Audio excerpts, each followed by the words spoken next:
The Oak Island team is on a treasure hunt, searching for treasure chests with iron straps around them. They find an old-looking strap that looks like wrought iron and has a rivet in it. This suggests that the treasure may be within their reach. Rick picks one, found on Lot 5, is another piece of iron strap that may be the treasure. Archaeometallurgist Emma Culligan has scanned the artifact using the Skyscan 1273 CT scanner and X-ray fluorescent spectrometer, XRF, to determine its elemental composition. The cross-section is square, suggesting it is hand-wrought, not machine-made. The aluminum-silicon ratio, a characteristic in colonial American metals, suggests an earlier date. The date range fits with William Phipps, who made 2 historic salvages of the Concepcion in 1687.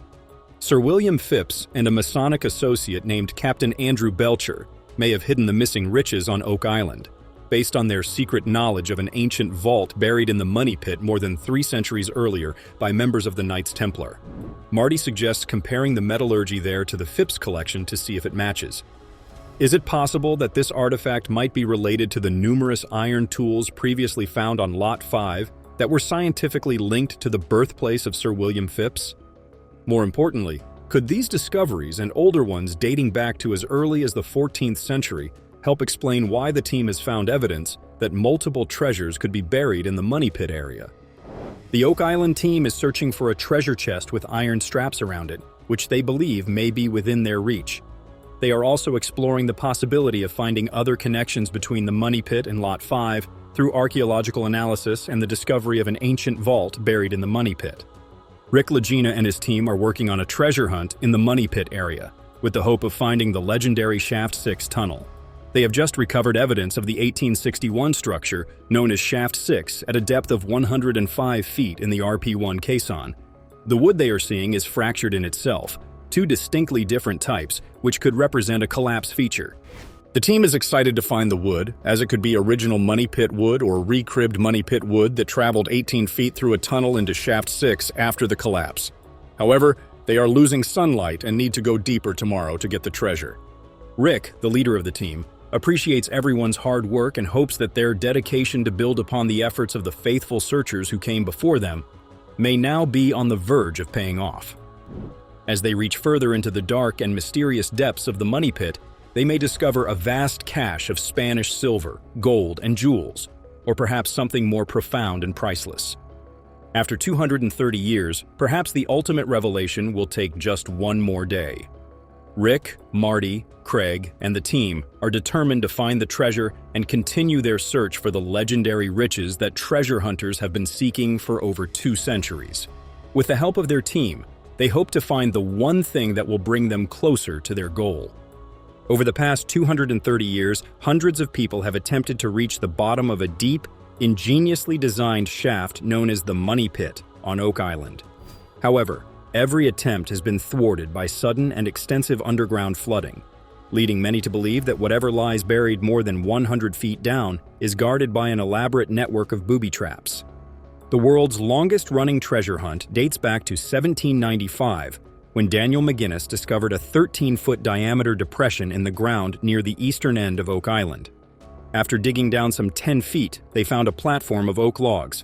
They approached local businessman Simeon Linz to invest in something they called the Onslow Company to do this dig properly.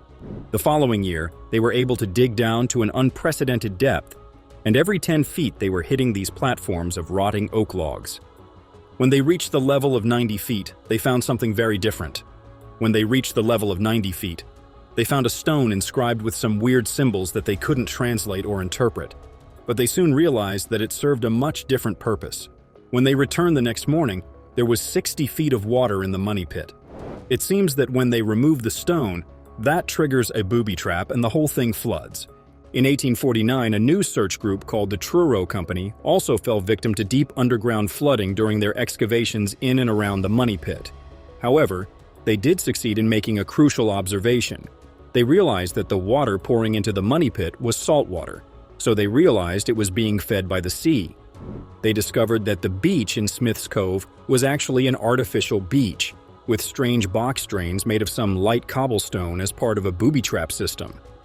In the hopes of shutting off the flood trap, the Truro Company partially dismantled the 5 finger-like box drains, But unfortunately, they and future treasure hunters would still find all of their deep digs in the money pit, hindered by the endless flow of salt water. Over the past 2 centuries, harrowing tales of Oak Island's intricate system of booby-trapped flood tunnels have forced Rick and Marty Lagena and their team to develop a much more strategic process to pinpoint a believed vast and potentially sacred buried treasure, ranging from 100 to 200 feet deep underground. In 2020, geologist Dr. Ian Spooner conducted an innovative method to test the groundwater from those boreholes for evidence of precious metals. As the Laginas got closer and closer to the treasure, the more jeopardy, the more danger, and the more booby traps. It seems as if the money pit knows what the Laginas are up to. If a great treasure was deposited here and a great booby trap system was put in place, everyone wants to get at it. The brothers Rick and Marty Lagena are conducting a massive excavation in the fabled money pit area of Oak Island, hoping to uncover answers to the 230-year-old treasure mystery. The team is working on a 7-foot diameter steel shaft called True Believer 1, which has reached a depth of nearly 100 feet.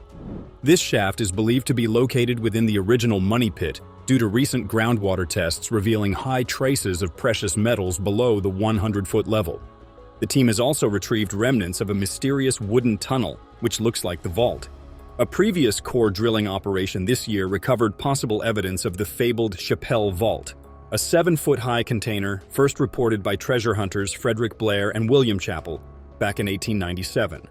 The casing is going in ridiculously easy for the last 4 feet, and the team is only about 3.5 feet away from their first target horizon, 98.5 to 99. As the TB1 shaft advances deeper towards the possible tunnel, an 18.5-ton tool known as a hammer grab is being used to bring the spoils and possibly man-made workings to the surface.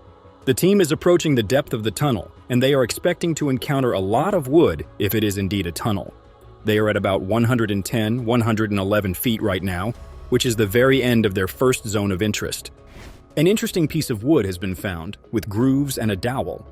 This indicates the same construction methodology as the U-shaped structure, which is the oldest-looking wood they've found. The team is hopeful that the next scoop will be something hugely meaningful. In summary, the brothers Rick and Marty Lagena are working on a massive excavation in the fabled money pit area of Oak Island, hoping to uncover answers to the 230-year-old treasure mystery. Their efforts have led to the discovery of a unique and valuable piece of wood, which could provide valuable insights into the area's history and potential future discoveries. The team is determined to find the treasure in the TB1 area, which is believed to be the site of the original money pit. They are currently at 117 with their dig and are chasing the treasure vault below at 150 feet. The team is eager to uncover the truth and is working hard to get to the depths they need to reach the Chappelle Vault. An intense situation is developing in the money pit area, and the steel caissons have hit a mysterious obstruction. The team is working hard to break through the obstruction and bring more spoils and potential valuables to the surface. As pressures drop, the team is close to the vault and is thinking about a handful of doubloons or something. The ground surrounding and beneath TB1 suddenly starts to collapse, causing the caisson to collapse. This is a significant issue, as it suggests there is something down the hole swallowing all the material. The caisson is a 30-feet drop, which is a huge amount of material and suggests that something is happening underground that is taking an enormous amount of material and swallowing it. The team is unsure if they will be able to advance the caisson, but they are far from quitting. Vanessa suggests backfilling the area and monitoring every few feet to ensure no caving. However, the team is losing material and cannot guarantee they will continue advancing. The team's most ambitious operation to reveal both answers and a fabled treasure vault is now in jeopardy. The question remains, will Oak Island prevail once again and keep hold of its precious secrets? Or can Rick, Marty, Craig, and their team outmaneuver a mystery that has lasted for more than 2 centuries?